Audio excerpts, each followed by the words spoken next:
The University of Alberta's Department of Extension was born of a simple revolutionary idea.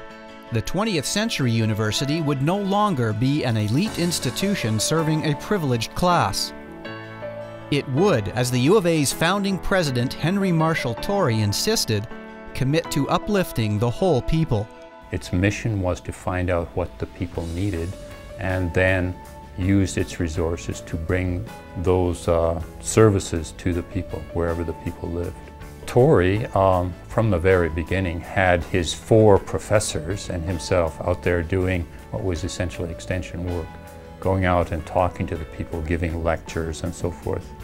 The entire university, in effect, was traveling. Those early educators are often referred to as passionate educators because they really did believe, and I'm sure most people still do today, that education's empowerment, and that's how people can better themselves. Under its first director, A.E. Otwell, the Extension Department got busy reaching out to a mainly rural population with lectures, a traveling library, and practical advice for farmers. From the start, Extension began meeting the needs of a rapidly changing society, even then harnessing the latest multimedia technology. The first public educational broadcasting in Canada was done by what later turned into CKUA radio, which still exists. H.P. Brown was a radio buff, big time. He had the vision there, why send them out in a Model T in the middle of winter when you could deliver the lecture?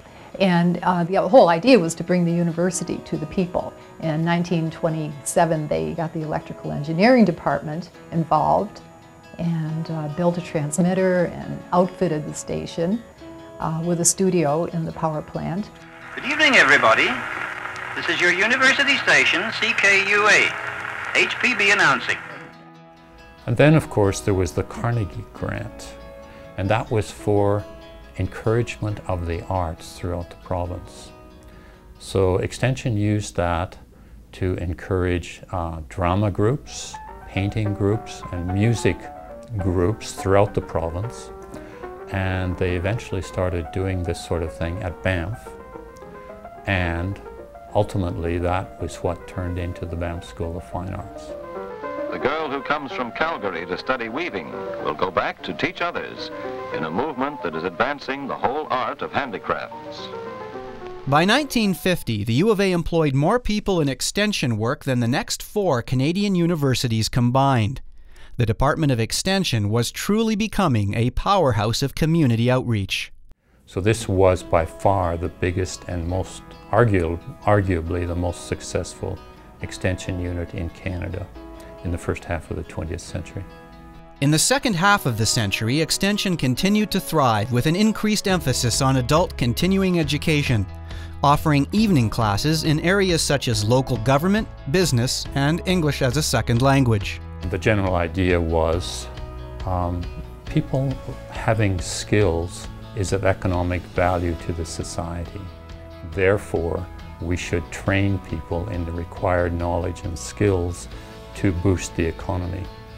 All of this stuff moves and of course culminates in 1974-75 in the department then becoming a faculty within the university and starting to have a larger research mandate.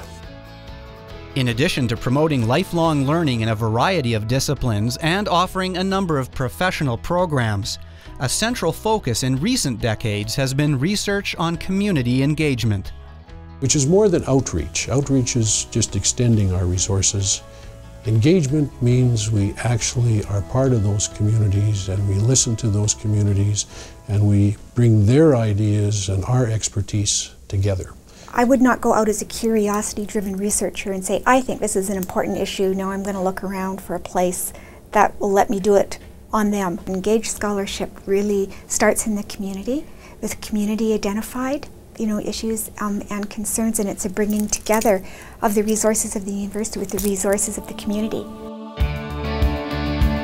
One gardening project, for example, looks at fostering community among some of Edmonton's most vulnerable citizens, immigrant seniors. Another explores the challenges in installing a tsunami early warning system in Sri Lanka. Engaging the community in a way that at the end of the project you can transfer those lessons and those capabilities to that community and let them begin to take it on their own and go where they need to go with it. And that's an area I think there's a really good fit with the communication technology program in this faculty is that community engagement piece there. Now housed in downtown Edmonton's Enterprise Square, the Faculty of Extension celebrates 100 years of successfully engaging communities and nurturing lifelong learning among an ever-evolving student population. In the 21st century, demands for new, flexible models of education are on the rise, and Extension is more than ready to meet that challenge, embracing students from around the world. Mostly from Asia, from the Pacific Rim. But more and more we have students from Saudi Arabia, from South America, and there are many, many scholarships that will basically assist all these talents to fulfill their dreams. So in a way we are the enabler for people to fulfill their dreams. I suspect that in many ways the other faculties are going to become more like the Faculty of Extension, and that they'll be reaching out into communities to people of all ages with various sorts of programs, not simply the conventional undergraduate programs.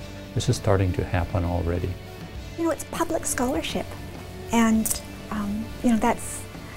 that's what we have to do. Universities have to do that.